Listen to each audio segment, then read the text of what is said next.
Hello and welcome to WrestleSpin.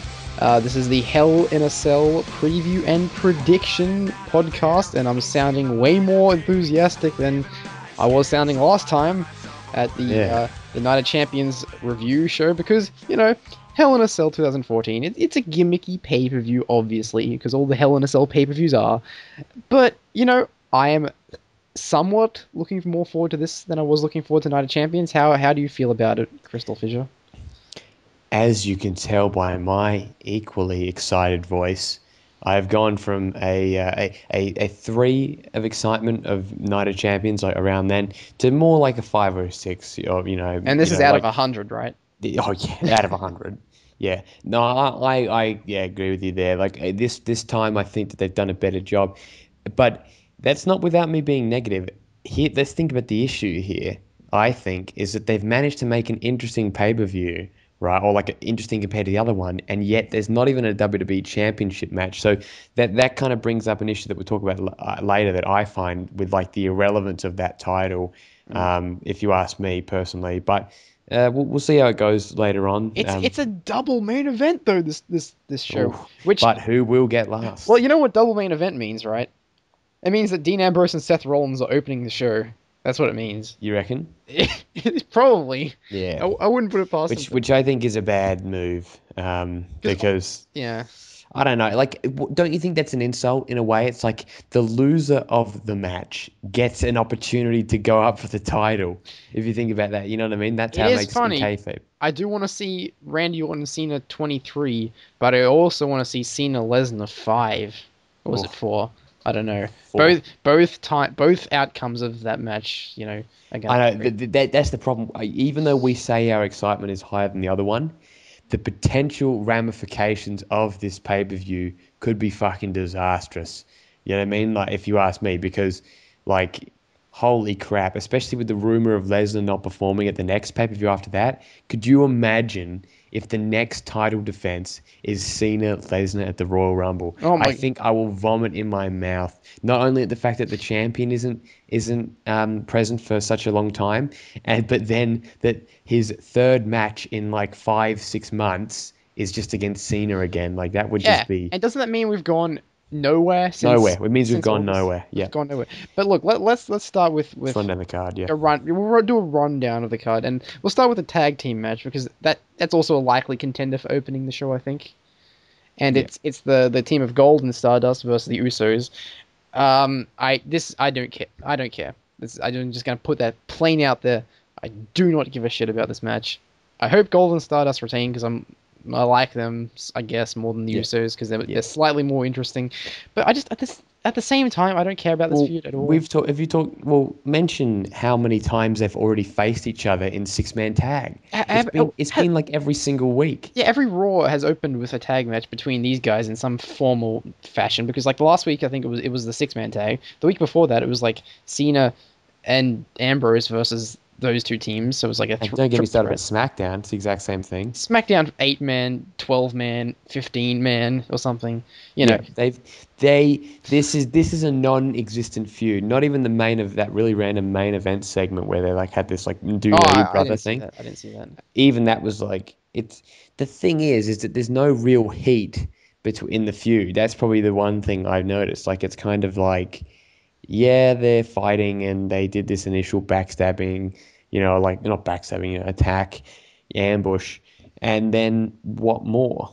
Does that turn Golden Stardust heel by just attacking Usos? Does that mean what if you just genuinely don't like someone? Two good guys might not get along or something. Exactly. Because Golden Stardust haven't really been that heelish, have they? No, the only thing they've really hammed up is that they sound a little bit more psychotic. That's the only difference is that even though they already sounded crazy before, then if you pay attention to some of their promos, the way Stardust speaks is a bit more antagonistic. It's kind of like very, very weird and shit. But no, you're right. There's basically not really anything to that.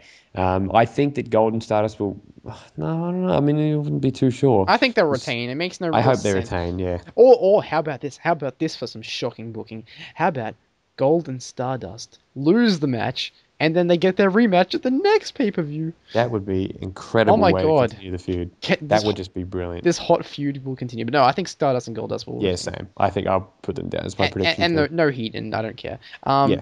Another one I sort of don't care about is Big Show versus Rusev. I give no shits about Oh, this match. and you know what? It's a shame because I actually am kind of liking Rusev now. Like now you're I've got coming past around my to point from apathy. No, honestly, if you've been reading like on the internet like the kind of the Big Show's a dick and all that shit, I'm actually barracking for Rusev now. He is getting bullied by these Americans. I'm pro Do you know Rusev. what I mean? The Rock totally was just uncalled for in that one segment. Okay, hold on. Let me just go back to the Rock thing. Okay, so you build a feud between the Rusev and the Big Show, and then you have Rock come out and do a segment with Rusev like during this feud is supposed to be taking place, where you completely remove all interest in me seeing Big Show take on Rusev, and now I want to see the Rock take on Rusev.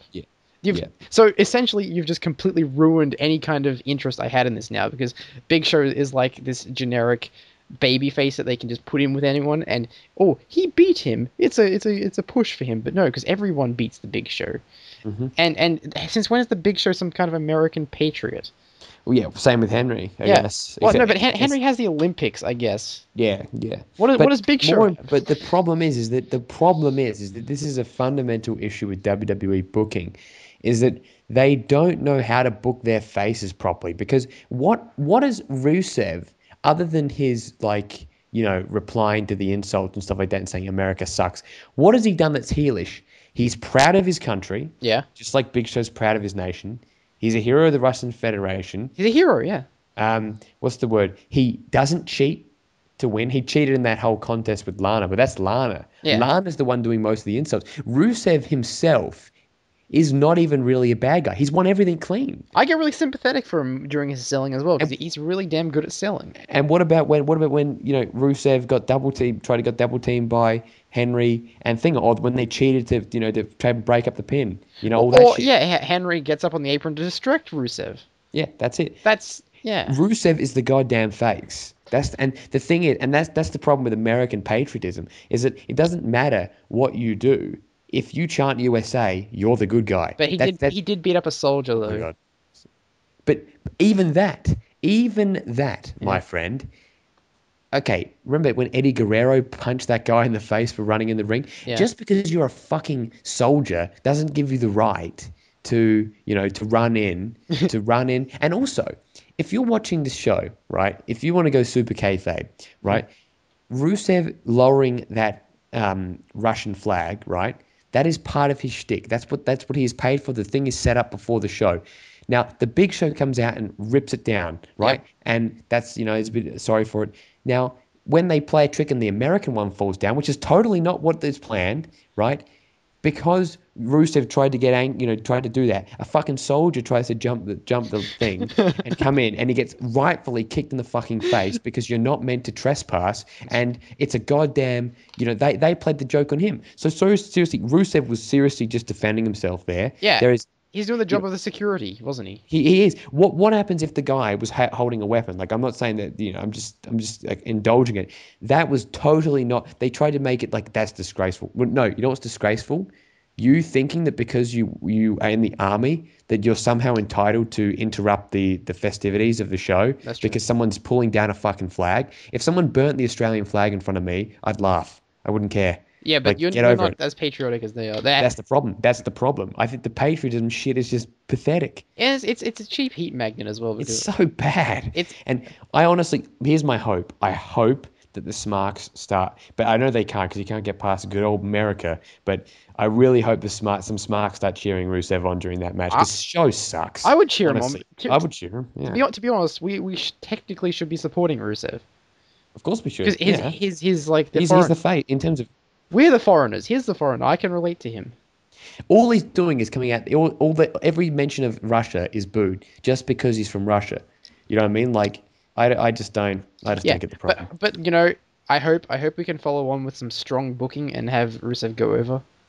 Me too. And that will probably happen. I'm 99.999% sure Rusev's going over here. Just to let you guys know, I'm seeing if Jackson Sludgeball's in the call. He might be able to join us as a our previous side spin guest. As an impromptu guest, but WrestleSpin. let's move on to I guess the US title match.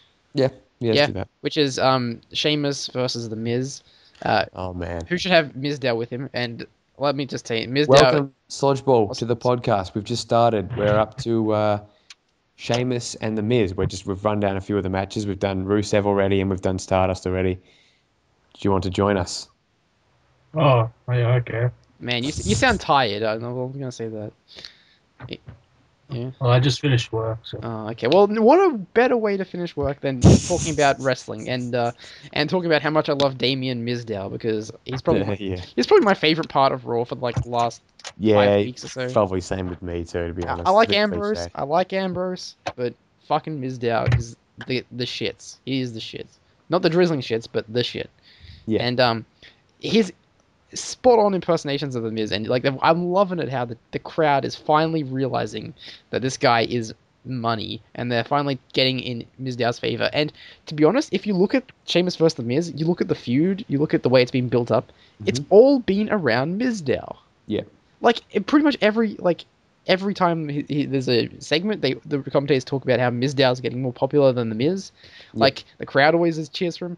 He's always like, he gets in the ring and he gets pops and stuff, and he pinned Sheamus on Raw last week. Let's not forget that. Clean. He pinned him clean. So, I think big things are in store for Mizdow. I just feel like they're finally realizing that this guy is... Now, remember that it was the 29th, I think it was. Yeah. That he lost. 29th of October. He lost his match. John he Cena. lost, against John Cena. So, so it's nearly been a year since that whole thing that happened. So let's see what happens now. A year later, Mizdow could finally, Sandow could finally be doing something now where, getting into it. You know what I mean? Yeah. No, he's green. He's a fresh guy. He's green. He needs to be put through the workings of it all. I still disagree with everything that happened to him. I know that we're all happy with it right now, but I still disagree with everything with it, and I still think that they did the wrong thing. But if they can now salvage this by having, by the way, the pre-show being Mizdow TV with Miz as a special guest, I think that's a pretty brilliant idea. And what do you think about that, Slodgeball? Oh, this match. Yeah, Mizdow in general, I guess, as well. Yeah, he's pretty good. I think I can see.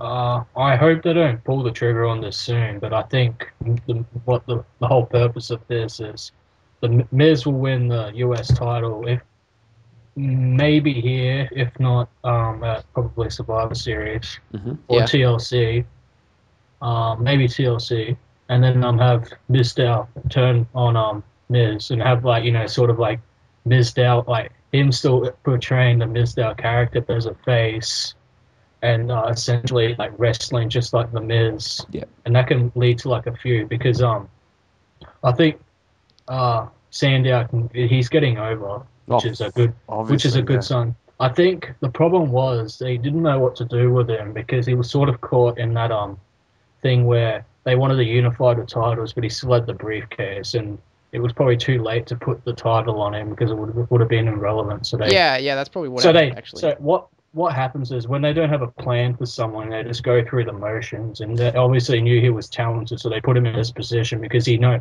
that he can portray different characters. Like he went from that intellectual savior of the masses to the to like a stunt double, and he's doing his character very well, and that's one of the good things about Sandow is you can have him play like a fucking gorilla, and he'd probably do it better than half the gorillas out in the jungle. So. That's very true, actually. He can do it better than the orangutans, that's for sure. This will be a fun match, I reckon, because I think it could. both superstars tend to work hard. Like Miz, he's not like a general, but he does work hard. Yeah, honestly, the Miz has improved tremendously. He's a good worker. He just doesn't have that the ring presence as some of the other people are doing on the roster, like a Dolph Ziggler or someone like that. Yeah, or like a Randy Orton as well, like someone who he knows how to like just deliver a good match. So, but he's pretty good. And Sheamus is good, and he's a good worker. So now, let's talk about AJ Lee versus Paige now. I think that's a good one. Oh my god, yeah. Now this is just a disgrace. I think I am just really disappointed with this. Put it this way, before WrestleMania, everyone said, and I mean everyone said, Except me. what is your dream feud in the Divas? And everyone said Paige versus AJ Lee. And now we're seeing it for what is it, the fourth time now? Let me think. Did they fight at Battleground? Yep. No. She came back. Oh yeah, they did fight at So Battleground. Yeah. But SummerSlam. they were both face. Night of Champions. This is four time. Yeah, and there's six actual matches if you count the two squashes. But the problem is let's talk about it just quickly with backstage stuff. Firstly, Paige and Alicia Fox are on Total Divas next season, which I'm not going to watch. That's going to be very interesting. But the whole Divas roster except AJ Lee's on there. AJ, Emma, and Layla. No, well, the whole WWE. Layla's not on there? I would have thought she'd be on there by now. She probably refuses. I think they have to agree. Although she probably is a bit too old to be on there, to be honest. Oh, come on. She's pushing 40, man. She's a babe. Anyway, but the thing is that this is just going to be the transition to where, like, I think it's just going to be another huge AJ Lee reign. I don't think that Paige is going to win the title. There's absolutely no build for it to happen. Yeah. Even less so than the other times. Do you know what I mean? Even less so than that. Yeah, it's like we know that the policy on women on NXT. Well, that's interesting. I mean, on the show holding the title. But here's the thing. Paige tweeted something out saying like, "Don't worry, guys. Like, it's gonna be fine."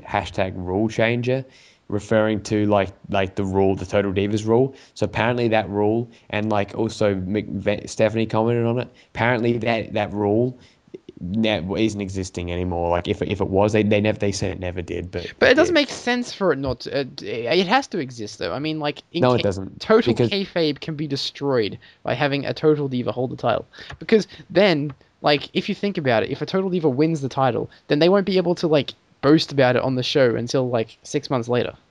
That's the problem. Yeah, so it is an issue, but that means that they are preferencing a reality show over their entire division. What? How are they? And it almost seems. Yeah, but it has to do with the producers as well. Like if they, I know that a lot of those Total Divas matches are not what Vince wants, is what the producers want to showcase. You know, like this feud, like the Tyson Kidd and Natalya thing coming on, like Raw and SmackDown and NXT. Like I don't think that's something. NXT is its own thing because Natalia has barely anything to do with that. But yeah, SmackDown and Raw, yes. Yeah, like I don't think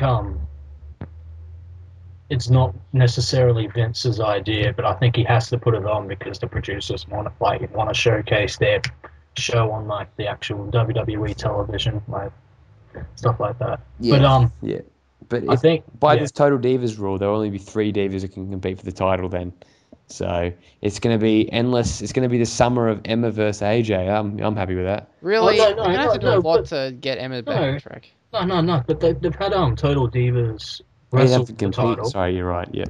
Like I remember Natalia has wrestled for the title before. At the Golden Globes of Wrestling, might I add. Same. TLC. Same with the Bellas have before. Oh yeah, true. Yeah, but I don't think.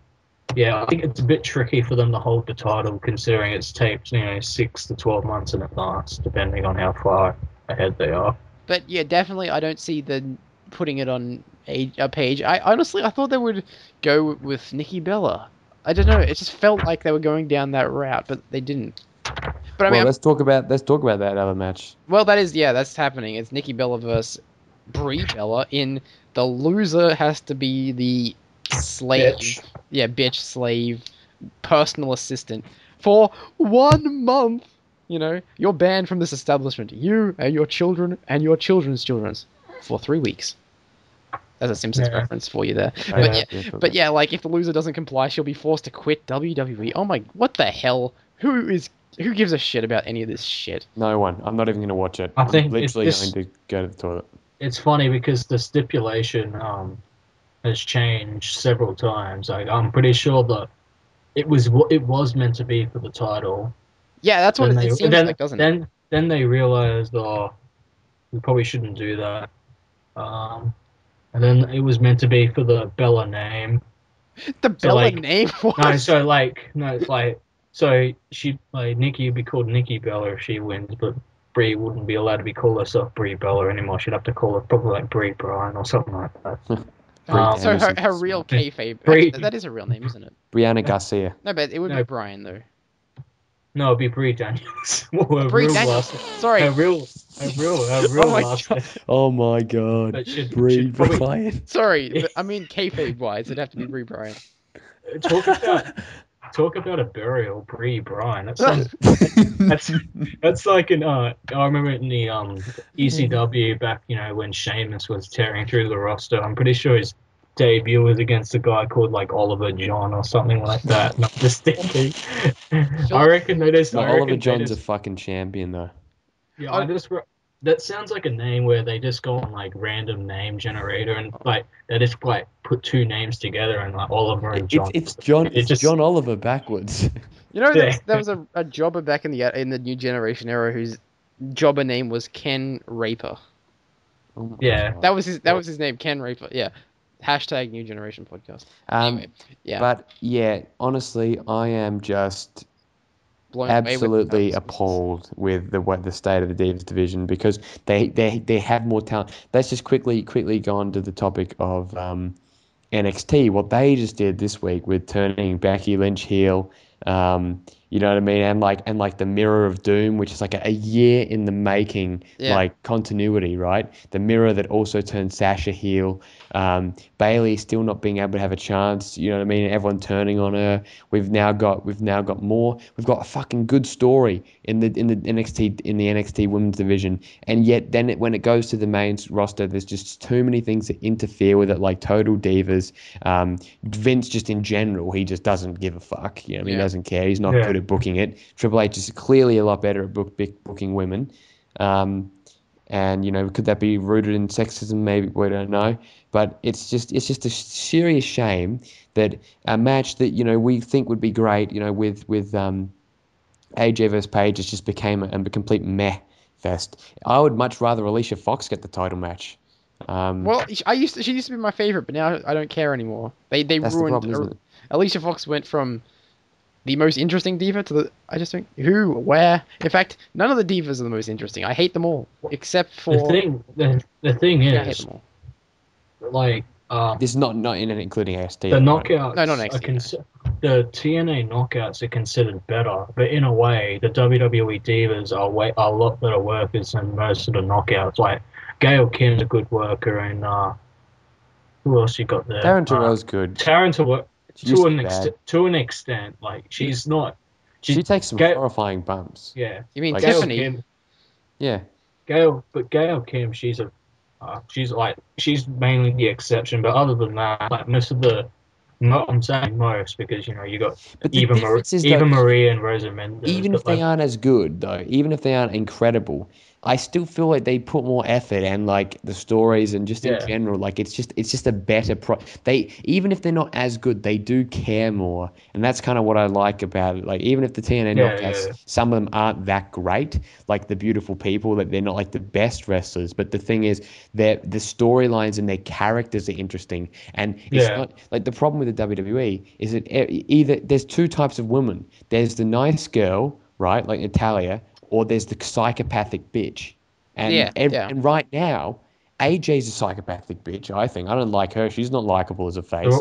they're all Paige is the same. psychopathic Yeah, bitches. they're all psychopathic except for Brie, but she's psycho on the show. Except for Brie, Natalia, and she's also psycho on the show. Yeah, And it's like it's one it's other person. funny.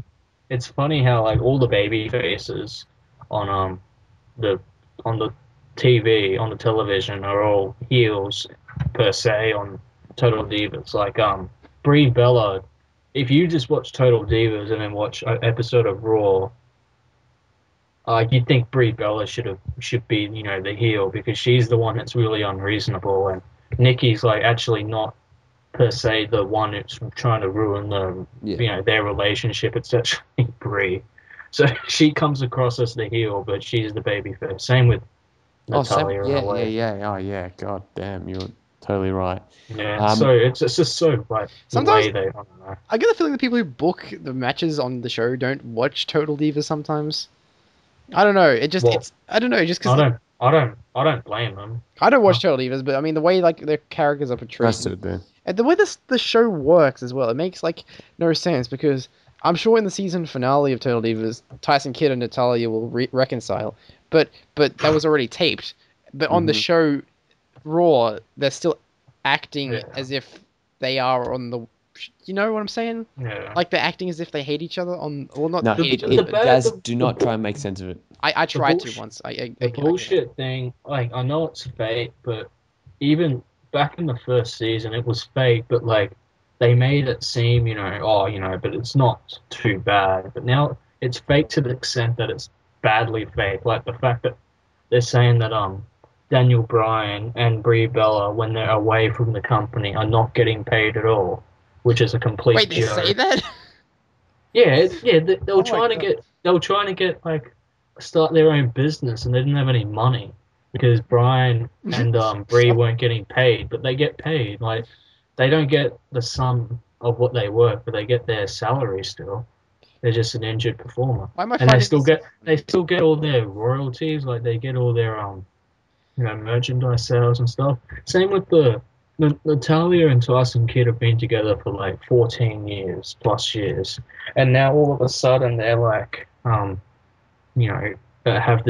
these marital problems, and like it's just fake to the extent that it's badly fake rather than fake, but but I know it's fake, but it's like actually entertaining to watch. Of course, yeah. But that's the thing, isn't it? Like, I mean, Tyson Kidd, the jumping castle investment, like, ever since this show started, he's been just consistent. Like, the character he portrays all of a sudden is this, like, whiny asshole sort of guy. Just since the show started, he's just, flipped character on a dime. It's like they're all, orchestrated to be the characters on the show and on TV, but sometimes it doesn't translate well. Like Summer Rae, I mean, what the hell is she doing anyway? Like, what is she doing? She's wasting her time, and they're wasting our time with her because like the character she does on Raw is not that character, and they don't really play it up as much as they do. But why the hell are we talking about Total Divas still? We always do this. This always happens in these shows. We always get to the Divas thing, and then we always go off on a tangent about the fucking Total Divas. Look, let's get back to reality. So Nick is winning? Yeah, I think probably. he's gonna win. Yeah. There's no way that Brie should win. But you don't have the heel being the babyface's bitch. But aren't you have the heel being the baby. You have the babyface being the heel's bitch. But aren't you all about Brie mode or whatever it's called? God. I hate That's another thing. Brie mode's like this thing that that's her comeback when she's fighting. But in the TV show, Brie mode is when she gets like drunk and starts dancing like paralytic drunk. Is that what it is? I don't know what it is. She doesn't like Brie mode. Like on the TV, on the Total Divas, she talks about how she doesn't want people to call her like talk about Brie mode because that's what it is. And now she's got T-shirts after it. It's just stupid. Does she? I have no idea. Yes. But look, fuck this match and fuck anyone who cares about it. We're gonna talk about the Smark's favorite match of all time: Dolph Ziggler versus Cesaro in a 2 out of 3 falls match. I don't understand this match. I don't, but I'm looking forward to it. I don't see the point of it, but whatever. The thing is, there's something I really like about it, and there's something I really hate about it, and it's the exact same thing. The 2 out of 3 falls. I don't like it because it's predictable, and it's going to go to the third fall. But what I do like about it is I think they're going to get a 20-plus minute match because they must think that they need to have time to fill because I don't think a lot of these matches will be running long. So they probably thought, we'll give 2 of our better workers in the company a 2 out of 3 falls match. And the last one I saw, was irrelevant to the, whole context of everything, but it was a great match, which was the Usos and Wyatt family match. So this will deliver. This will be a slobber knocker, as JR would say. Probably.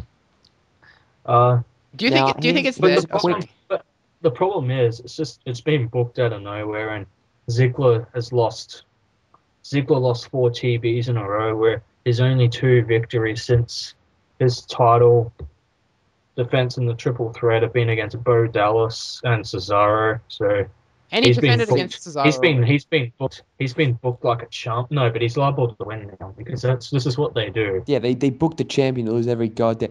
Golden Stardust, I'm pretty sure they've only won one match. Have they? I don't think they've won. Yeah, I think they was Yeah, that in a 6-man with but Sandow. the thing is, they've been pinned by everyone. Yeah, they've been pinned by everyone, and yet they'll probably win.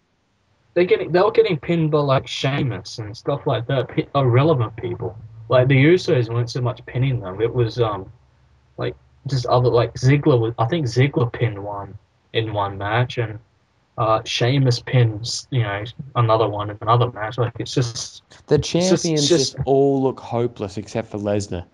Like But he looks all hopeless of too. them, He hasn't been around for like 5 weeks. yeah, he's hopeless in his own right because fuck that. But but the thing is now that they don't they book the mid card like not because so they can get the like at the time the 2 world titles to look strong. So there is that hierarchy which they should have, but now they don't have the world title and they've fallen back to like in a way you got Sheamus and Ziggler who are your top champions in a way at the moment because Lesnar is not on TV. Well, I'd say the Money in the Bank is the top title, sort of. It's it's not really a championship. Oh, But it's the top yeah. gimmick. But yeah, not you mean. But since that Lesnar isn't being booked for TV till what is it? The Slammies. Is it really? He won't be there till December?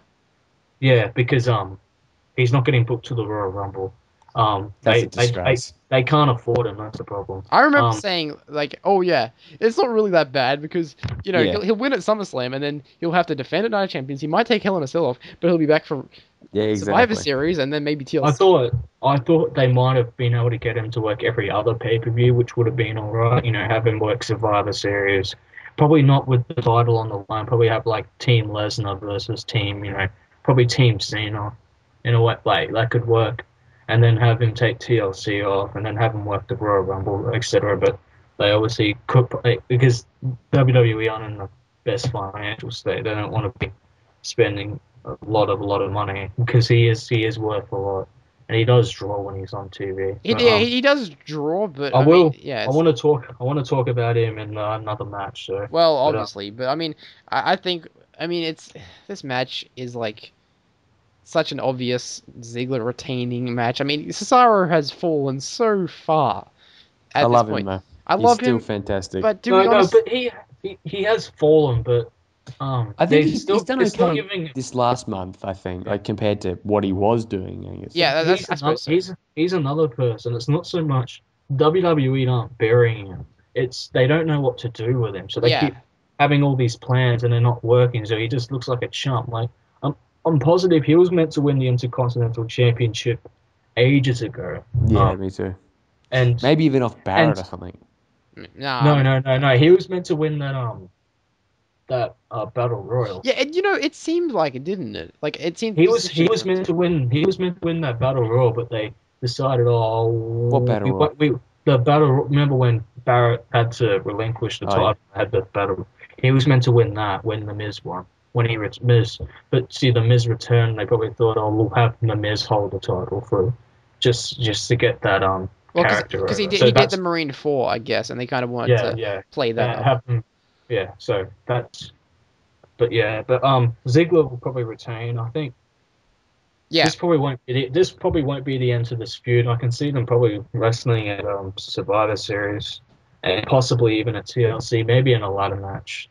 That'd be exciting. I reckon I can see those two being in a ladder match. I can see them being on opposite sides of a Survivor Series. I think they could have like Team Cesaro versus Team Ziggler.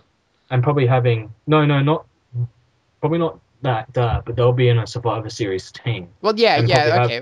And you can probably have Cesaro pinning Ziggler in that match, and that can be leading to a pay-per-view match at TLC. Yeah, actually, that's a good idea. And having Cesaro probably win the ladder match, because that way, the good thing about a ladder match is you can move the championship to someone else without really damaging another person. So Ziggler's not getting pinned. He lost the ladder match. That still makes him pretty credible. You know what I mean? So Yeah, I totally agree with that, actually. Hopefully they go through that, but plans change all the time. So I think I was thinking the similar scenario actually of like drawing this out a bit longer because it seems kind of strange to me that they'd like give him a 2 out of 3 falls match on pay-per-view for no reason. I think it could be like a test to see how they go together on like a stage like this, and then I think if it works well, they'll draw it out. I think that's could be a thought process of theirs. But yeah, Ziggler over, sure, I totally see that. Shall we talk about which main event do you want to talk about? Cena first, because that's the one that shouldn't be the main event. You mean the main event? Okay, well, this the one that'll close the show. You want to talk about the one that shouldn't close the show, but Cena Orton. All I can say is the problem. Looking for the problem is I think one Hell in a Cell match will probably open. Yeah, that's what I said. And one will close, and like it's probably not good to have Cena Orton open. Like, what would you rather see open, Cena Orton or Ambrose Rollins? And in a way, you can't really have Cena Orton open the show, especially if they've added a stipulation to it about the number one contender is the one who wins that match. Because essentially what they've done here is by proxy made that the title match, if you know what I'm saying. Yeah. Which is a fucking joke, because then why wouldn't you just want to lose the match against Cena, and then you get a title shot? But the idea of it was that Seth Rollins came up with the idea. I know, that's true. But the thing is, someone was talking about this, and if you took this to a casual fan, right, you're like, this is what's happened. Anyone with a brain would go, that is the stupidest thing I've ever heard. Yeah, it is stupid. Like, we get it because we're wrestling fans and we deal with that shit. You know what I mean? Like, it's Rollins, blah, blah, blah. But, like, honestly, that's still really a big leap, I think. You know what I mean? It's kind of like, oh, my God, why? So, But as I was about to say, but they had a 12-month plan, and the idea was this was planned ages ago. This was planned at the Royal Rumble this year. Lesnar was going to win the title at SummerSlam at the time to Dave Bautista, which ended up being John Cena, because then they changed at WrestleMania, like have Bryan have it till SummerSlam, and obviously Brock beat Bryan, but that didn't happen because he got injured. So then the idea was to have Cena Lesnar at the Royal Rumble. That was the plan for 12 months down the track. And it looks like that will probably happen still, I think, yeah. The only problem, because they've touched too many times though, haven't they? But Orton's gonna turn babyface, and he's gonna have a program with Rollins. And I think they're desperate, and he might turn very soon.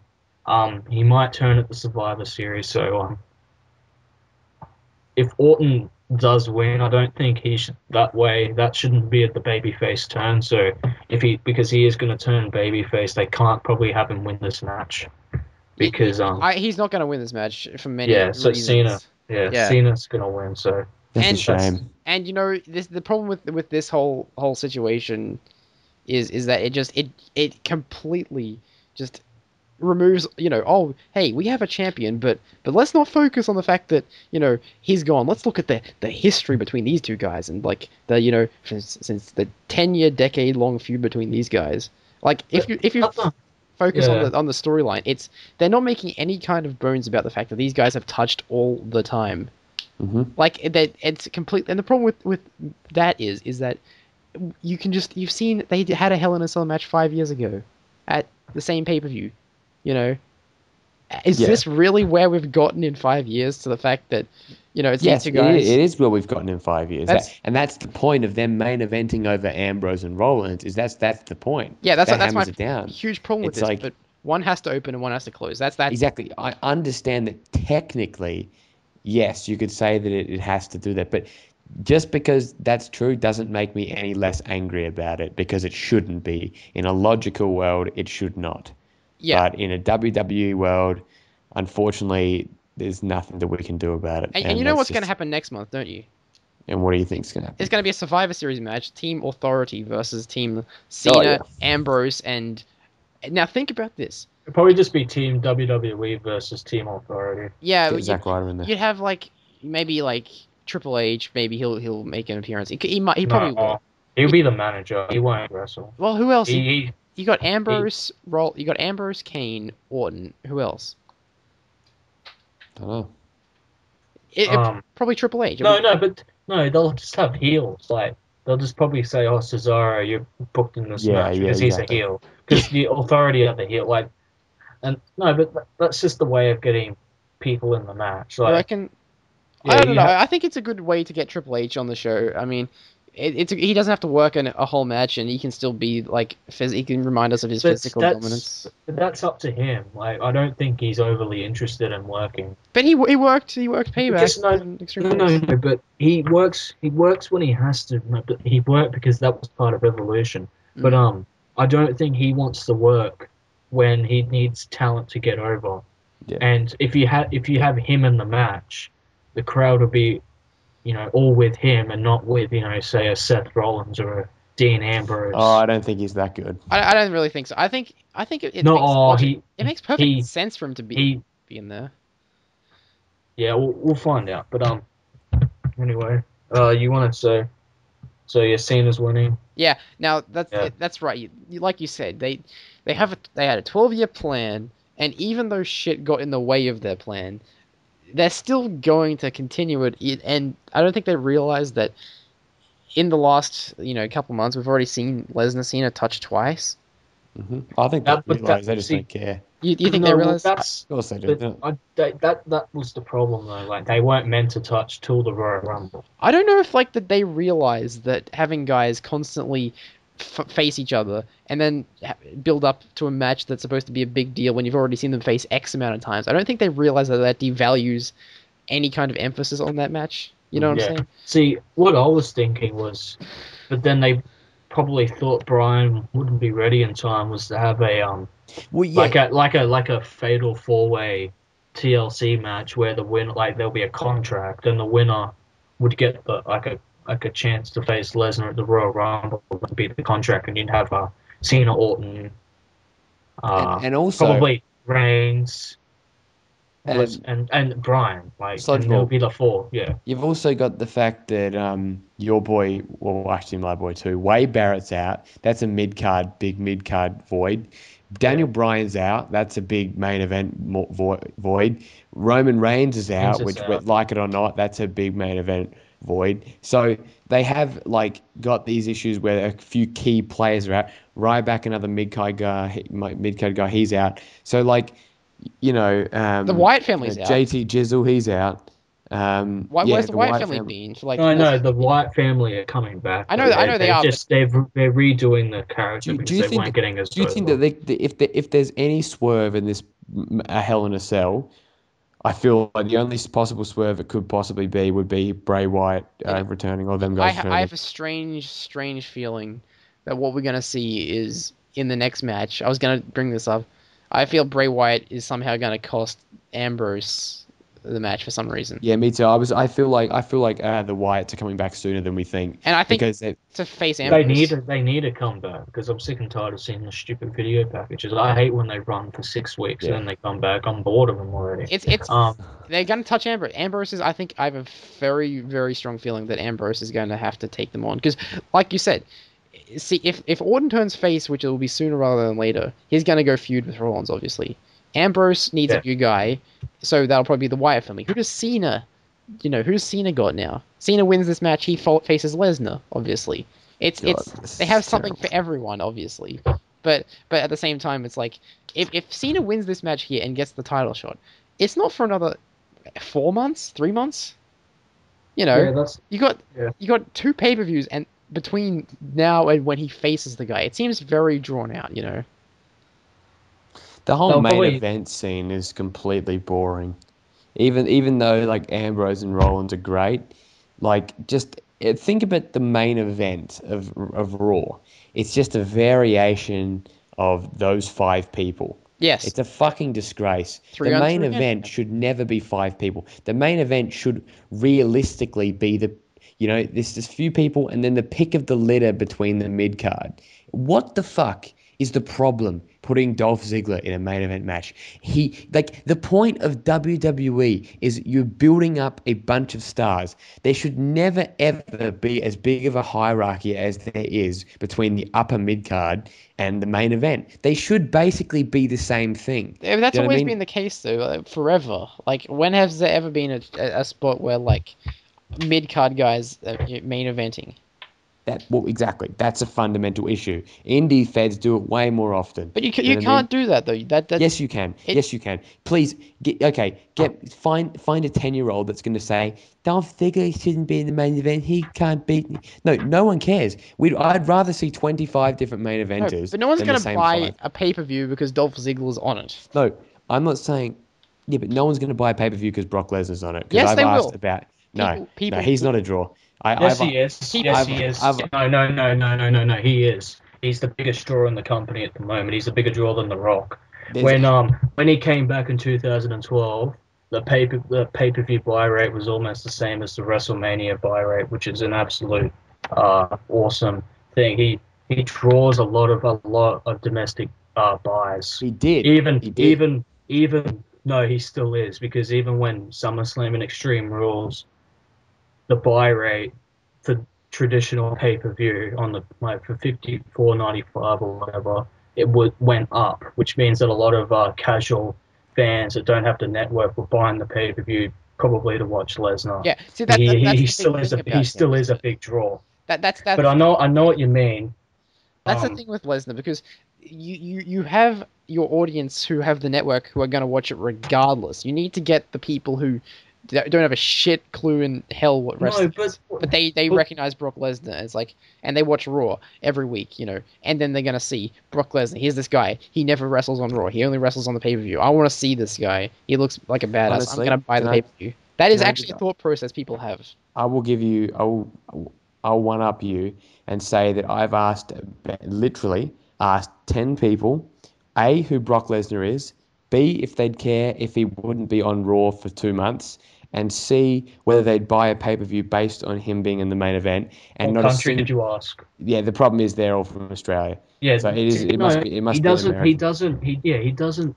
He doesn't draw international buy rates. He draws domestic buy rates because Yeah, they know who he people is have in this America. weird fetish for UFC, but because I was talking to people that don't watch wrestling or people that are very casual, and they've all said why would you care if the guy's never there? And I'm exactly the same. I understand that there's this prestige about it sometimes where you don't have him on the show, but no, to me this isn't the 80s anymore. That's not how it works. And people say, oh, what about UFC? They don't have their UFC title defended every month. But the difference is in UFC there's actually 4 or 5 main event titles. The light heavyweight title isn't any less than the heavyweight. It's literally just the weight class. So John Jones is technically on an equal level prestige-wise to Cain Velasquez. And so that's the problem with the WWE, is that this was the opportunity to build the IC title, to make that as a true, proper secondary title. But instead, it doesn't really feel any different. And then there's not even a WWE title shot, title match. And that's the issue. That's the issue. Yeah, well, that's what I think they realized this, though. I think they understood that when you have your champion absent, you need a kind of filler replacement thing for it, and I think that's what Cena and Orton is. I mean, it's pretty blatant to me that they're going back to this well once again, only because these guys have some kind of track record of drawing. Not a great track record, but some kind of track record.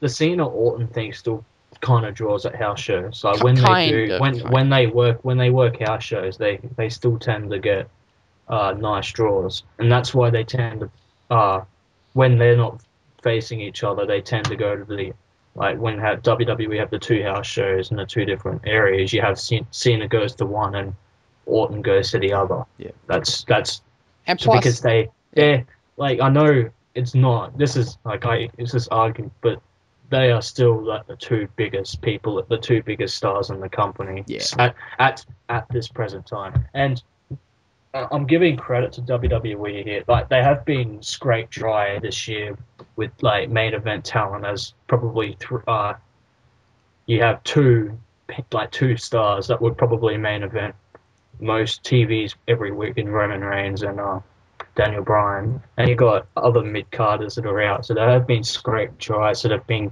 sort of on the back foot for a bit, and this is where the depth of the roster gets exposed when you got Yeah.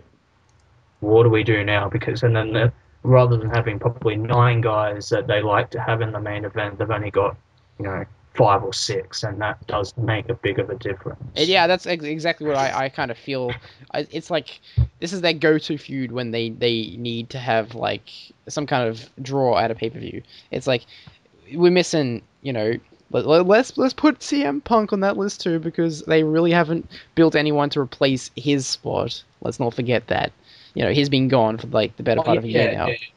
They're missing in 2014. They've missed CM Punk. They've missed Daniel Bryan. They've missed Roman Reigns at this point. They're missing Lesnar, obviously. They're missing the Wyatt family, who were sort of up there. They're missing Bray. They're like the upper mid / main event. Like they're the people like you can throw them in the main event and they can hold this spot, but they're not like full-time main eventers. There need to be more people that like that. There need to be more people that are like would be credible to be put up in the main event. Yeah, and the IC title should be that. I think that's what they're trying to do now. Like when all these guys come back, they will have a much better roster, and WWE are trying. They are building new stars. Like they've probably built 3 new ones this year in Rollins, Ambrose, and Reigns, and I can see them pushing. What's his name? Mizdow. No, yeah, to an extent, but probably next year the next lot of NXT guys that they would want to probably push are probably like a Adrian Neville. Who's that big guy? Was it Baron Corbin? Yeah, they're gonna push him to the moon. Yeah, when he because gets up there. I think him. And obviously apparently Neville, as well. Sami Zayn. Apparently they don't want Finn Balor, Hideo Itami, or Steen to be in NXT for too long, so they'll probably only be there for a year. So that's pretty cool.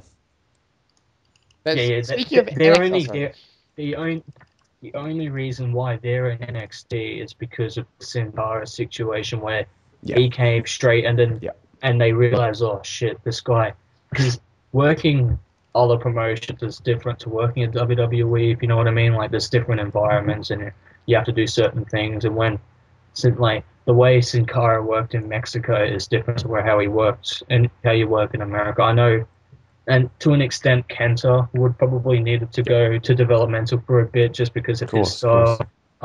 Finn Balor and Kevin Steen are a bit different because they've been wrestling more so in America, but still put him in that. Put him in. Was New Japan. Oh yeah. But I know what you're saying. He did a lot of indies. Yeah, ICW. Yeah. ICW. Yeah, well, I mean, so like that's the whole reason of the NXT. Like we'll bring all these top stars from other promotions and we'll put them in our developmental and we'll showcase, the talent that WWE have brought over, and then boom, and they're on the main roster. Look at the talent that we've put in our development, and we're gonna develop them into not an independent wrestling star, a WWE wrestling star, and that's since they still think of themselves, and they are the biggest wrestling company in the world. If you're a WWE star, that's the top of the food chain. Exactly. You know what I mean? That's the thing, isn't it? It's like your highest champion in your company is in our developmental. Like that's the kind of thing, and we're gonna rebuild. I think that's a bit. I don't like that mentality. That I think that the PWG title is more valuable than some of the titles right now. Mm-hmm. But I know what you're saying though. Yeah, in technical terms, you're right. The WWE is the absolute highest you can go. But I think what's slowly starting to happen, and you just got to look on the net. I think a lot of people now are starting to actually figure that out. and like PWG is getting a lot more popular. I mean, I didn't know what PWG was at the start of this year, and now I've caught quite a bit of like stuff about it, and I'm gonna like watch some of it, and like people are starting to kind of look more at indie stuff. And just quickly, there's that whole announcement that JR's denied, but good old Mets fan, he's like pointed it out that what's the word? Apparently next year for one of the big events in Japan, New Japan, GFW and all that, Jim Ross is going to be announcing it in English, and that's a huge deal. That is a huge deal because you just don't understand how many people just need that English barrier to get past it. Exactly. Like, yeah. So WWE. That's the whole reason why Jarrett wanted to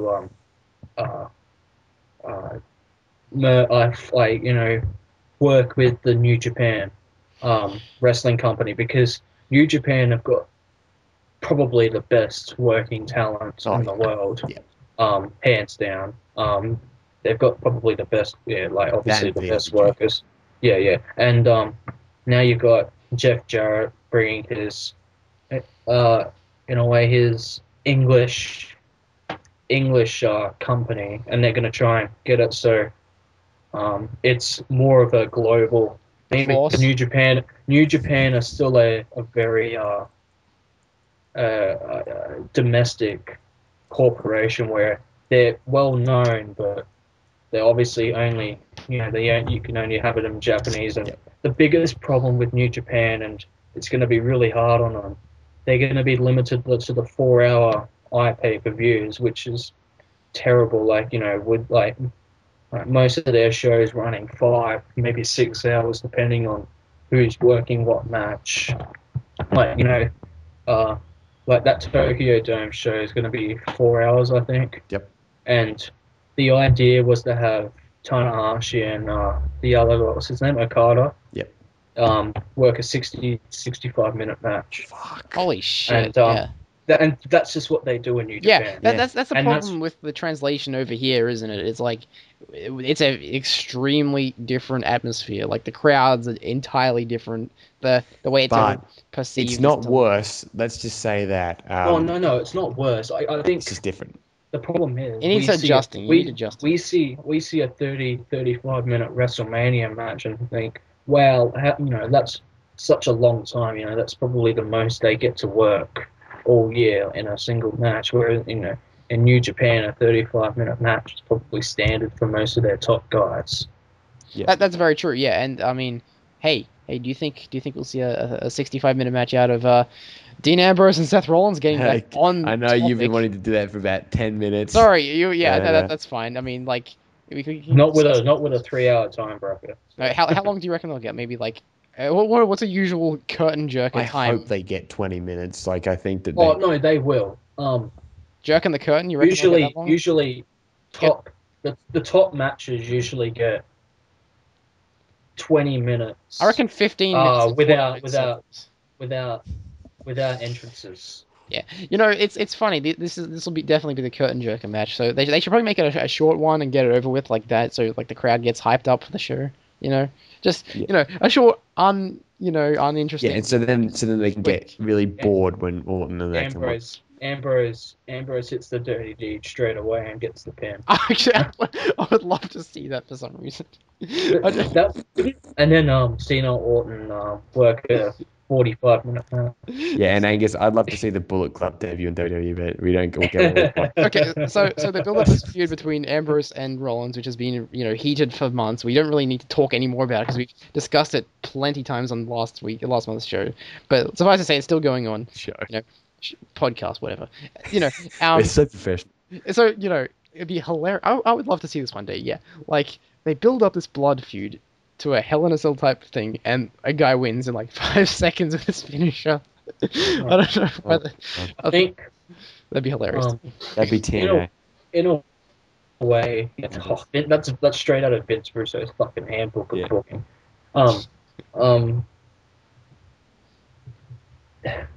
I know the Wyatt family is a possibility they might debut, but in a way, Ambrose hasn't had his big singles match win against an established guy yet. But you put another baby face over in another Hell in a Cell match? Really? 2 baby faces going over and 2 Hell in a Hey, Cell matches. okay. No, but Ambrose needs to get over. So In does a way, Cena. but- Cena needs to Yeah, get. yeah, He's a young Yeah, up so- and comer. yeah. No, but you more so need Ambrose to win than Rollins. Like, this is what I mean. Like, when the babyface doesn't get the big win and the heel does, the babyface loses credibility. Whereas if the babyface gets the big win, the heel doesn't lose the credibility because like a heel can lose clean Yeah, that's true. and still be a heel. Whereas the babyface, if he loses clean and he's not a John Cena where he can just bounce back, he can lose his credibility, and that's why they weren't pinning Reigns, to an extent, through periods of time when they've tried to build And big Ambrose stars. has been They just pinned a don't. heap of times. Ambrose has got his ass Yeah, kicked on but many occasions. ever since Roman Reigns has been injured, have you noticed that Dean Ambrose hasn't been pinned at all? He's either pinned someone or he hasn't been involved in the match, in the finish. Except for this week. His team lose. Yeah, I know, but I think that was so Orton can get a win. Yeah. And make it seem that he's the strong guy, and that's what they do. Like Ambrose loses on Raw, but will win on the pay-per-view, whereas Orton wins on Raw, but loses at the pay-per-view. Yeah, That's what exactly. they do. That's WWE's mentality. So they can sort of, so they don't have one guy that's just pinning everything and everyone, Except John and Cena. someone losing to everything and everything. Except Yeah, I Damien know, Priest but now. even John Cena's had losses. DQ losses. He got squashed against Brock Lesnar. Yeah, but that's and they- the only guy who can beat him apparently. Like, I haven't. he has Oh, he yeah. has lost some clean matches this year. Has he against whom? List them. Randy Orton, When did he lose clean against him? Royal Rumble. No, he didn't. Wyatt family got involved. That's not clean.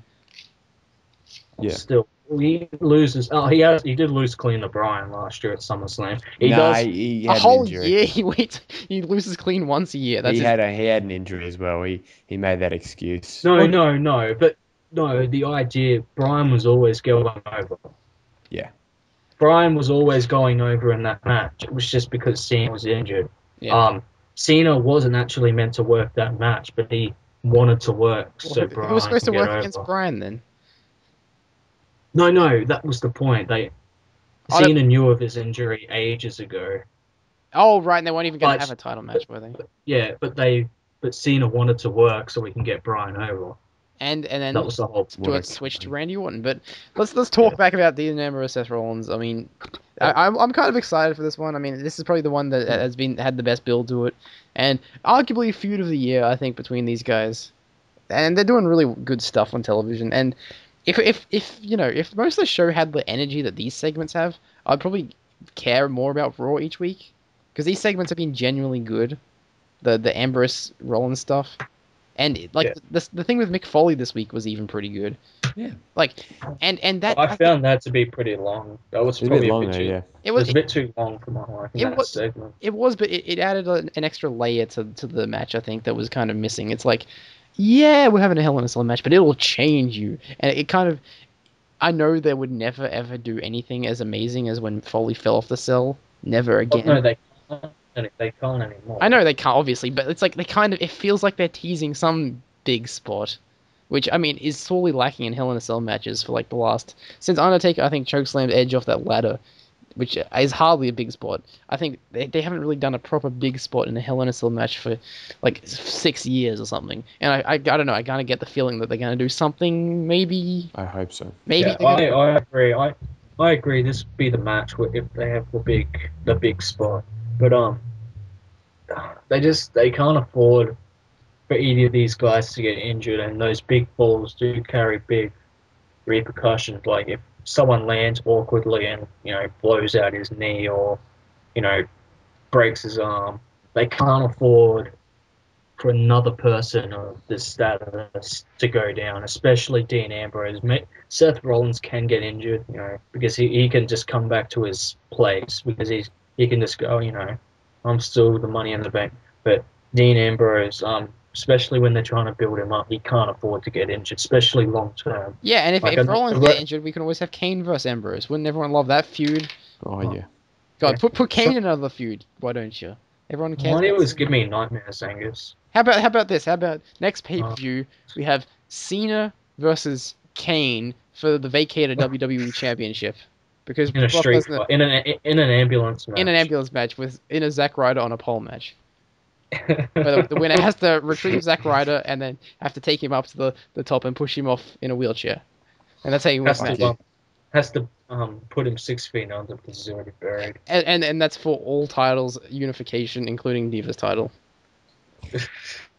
So you have Cena win the match, and he's just walking around with every title, even the NXT title. I thought the big guy should be the only one that should deserve that. No, and it has to be Cena versus Kane, and that's the only match on the show, and it's a Rise Above Hate. It's a 100 and it's a 360-minute Iron Man match. That's what I want to see. Look, see if everyone where it's only pinfalls in a pinfalls out of the ring. That can't be in the ring. Has to be out of the ring. Even I like to see Vince Russo come up with this booking. And Kane has to take every single bump on his knees, which he always does. Ever noticed that? Like, he always bumps on his knees instead of like on his. Like, that's how he's lasted so long. Cena has to do at least 15 5-knuckle shuffles in a row. Have you actually noticed? He hasn't actually been doing a lot of those recently. No, he's been missing them. I mean, yeah, obviously he has. Yeah, he always misses 5-knuckle shuffles, but yeah. No, see, look, there's always a contingency plan. If Ambrose and Rollins and all those guys get out, you can always put Kane in the main event. Kane is ready. I'm telling you, Kane's ready. Okay. Kane needs to get that that big that push. He's deserved it. He's a young guy, and he hasn't had his due in this company. Well, isn't it telling? He's at that particular age where the push needs to happen now, or it probably will be a bit too behind him. Yeah. It's funny, isn't it? Like, you got like the 5 guys in the main event: Kane, Rollins, Orton, and Cena, and Kane's the only one without a match. Doesn't that just tell you something? Like, where they picture Kane on the totem pole is like he's just there so they can have a body. Yeah, Kane's just the main event jobber. You know what Kane does? Kane comes out every week, and it's like, my God, it's Kane, and he doesn't do anything. It's just like, because he's got. I still want him to get billed as the Demon Kane. I reckon that was pretty funny. The Demon. You had corporate Kane and Demon Kane. Like, there's no normal Kane anymore. What happened to him? It's just interchangeable. He could be Demon Kane. I want bloody Malibu Kane. I want the other Kane to come back and have another feud with Kane versus Kane. Demon Kane versus Corporate Kane. bring. No, you know what? That's all right. That's how they can introduce the Bullet Club. Luke Gallows can come back in, and he can be the fake Kane again, and then he can pull off his thing, and then he will review a Bullet Club top, and then that'll be it. Book AJ Styles, only if AJ Styles, and then AJ Styles just wrestles Brock Lesnar and wins the WWE title and brings it back to New Japan. And then WWE fights. So this is all definitely going to happen. So these are our Hell in a Cell predictions. AJ Styles comes in and wins the title. It's not a prediction. It's a spoiler. Oh, but seriously, I do want to see Kane main event at least 7 more main events. Dave Meltzer heard from his sources that the Bullet Club is invading Raw. What do you call it? Hell in a Cell. And then Finn Balor's changing his name back to Prince Devitt again. And Hideo Itami's just going to be Hideo Itami then. They're not going to. It's going to be Hideo Kenta. And Kevin Steen is going to be Stephen Keen. Yeah. They have to call him that, by the way. Stephen. No, Pork Chop Steen. Maybe he'd just be called Fight Steen Fight. He'll be called Super Porky. Super Porky. No, that was a mid. Maybe he'd be called Cassius Ono. But he can be the perfect pork chop name, if you know what I mean, because he's kind of chunky. Yeah. Not anymore though. He's lost quite a lot of weight. Yeah, I think that's probably WWE don't like the big fat guys. Except for Bray. Apparently. And Big Daddy V. But Bray's an exception because he was an all-American amateur wrestler. He's also Mike Rotunda's son, so I mean, I'm sure they gave some leeway there. No, but he's big, but he's really flexible and quite fit, if you know what I mean. Oh, he's fit. He is. You I gotta know. be I'm, kidding I'm, me. I'm saying yeah, in a sexual way, he's fit. He's fitter than a lot of the blokes on the roster. He is. He's fitter than that Bo Dallas guy. Oh my god, get him off. He's so unfit. He's fat. Yeah, well, it works with his character though. Why doesn't he have a pay-per-view match? He never has pay-per-view matches. Yeah, think about like I don't know people don't like Rose, but think about Adam Rose and Bo Dallas. They've kind of just been like forgotten pretty quickly. They're the And first Yeah, no, NXT flops of this kind of bunch, and they've kind of failed. And Emma too. oh, Big E, no, well, Big E's done shit. they were the second. Well, yeah, well, Big E, he kind of, yeah, he had the IC title. No, but no, Big E's still alright. Yeah, and what about I just don't know what. as well? He was in NXT, sort of.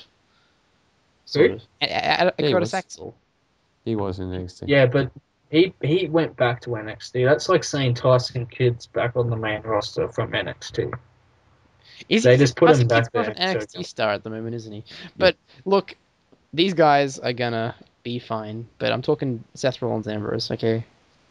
Yeah, so I see Ambrose getting the big win. Maybe the Wyatt family returning on Raw for a feud. Yeah. Probably, Ambrose, Wyatt family. I mean, they're both on a similar tier as it is, so I think it makes sense, unless Wyatt's going face, which I don't think so. And what do you make of the rumors that the Ascension are going to join the Wyatt family? Do you make No, it? don't do No, that. that's not happening anymore because the Harper and Rowan are back with the Wyatt family. They're back. The idea was, the idea was Harper and Rowan were going to be relinquished, as the video packages were saying, and have them as single competitors, and then have Bray Wyatt bring the Ascension in as his two new, That's what I thought was happening. partners. But that's not happening anymore because Harper and Rowan are coming back to the Wyatt, Bray, apparently. But how's that going to... The promos don't make any sense for that, though. That's the point. No, but they've changed them all around. Yeah, they have. Oh. Yeah, the way the promos are done, they're kind of like it's like they're all set free. It's like he implies he was set free as well. Oh, does he? It's yeah, like the first week it looked as though Harper and Rowan were gonna get set free, but after that then they realized they've all been set free and they're gonna come back. Oh, okay. I've not been paying attention well enough, apparently.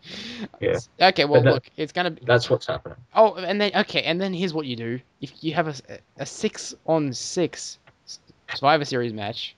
No, actually, fuck Kane. Kane can fuck himself. No, wait, yeah, you have... Kane needs the main event, like I said. Corporate Kane can fuck Demon Kane.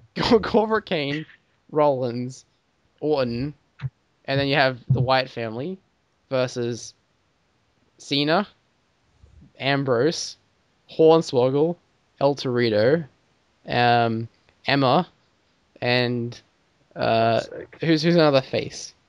I don't know. I'm out of faces. That's it. Angus. Yeah. Angus. I can write wrestling programs. Yeah, I know. I know you've been attending the Vince Russo class of booking, but there comes a time where everyone has to let it go. But women should be able to versus men. It's sexist unless But Vince Russo wouldn't book that. He'd book the girl and then she'd just get like raped. Every time the girl's in the match, they'd all want to tag in and hold her and put sleeper holds on her and stuff like that. God. And then the girl goes over in the end by pinning them all. Because that's what happened. Yeah, really. they all want to get pinned by her. Russo did that. He booked women versus men matches, and the women went over. He actually did that. I shit you not. He did that. Bash at the Beach maybe. 2000. Why do you reckon Vince Russo is the most hated person in wrestling? Well, he's not so much anymore, is he? Not anymore. Yeah, he turned face because he went on Reddit. Yeah, Reddit. and now he joined New Legacy stream. Did he? I like how the first week after Russo was sacked from TNA, that TNA show was booked so well. It was no bullshit. Had was as it should have been, and Vince Russo tweeted saying how it was the worst TNA he'd been. He had watched since he had not been on the creative team. And I'm just thinking, you're a very stubborn individual. It's probably true. It probably was the worst TNA show. Oh wait, no, that's every TNA show. Oh, you're so funny. I said it. Now look, this podcast is officially over. And we'll come back and we'll talk about how great Hell on My Television was. because that's what Yeah. I'm calling it. Oh, I heard the best joke on Reddit. Did you see the one about like how appropriate it is for October to be the month that Hell in a Cell's on? No, what was it for? Because it's a breast cancer awareness, and breast cancer is kind of Oh like my god, yeah, I did see hell that. hell in a cell. Oh Yeah. my god, isn't that Yeah, that's genius. That's genius. Oh, yeah. This Yeah. 10 out of 10, 5 stars. Best show of the year. That will not be my prediction. Actually, it could be good, but it'll probably be about 6.5 maybe. Anyway, we've rambled. We all Goodbye. think, yeah, we all think All right. that stuff's gonna happen. So we'll talk to you. Adios. See you later, guys. And no matter what you do, I never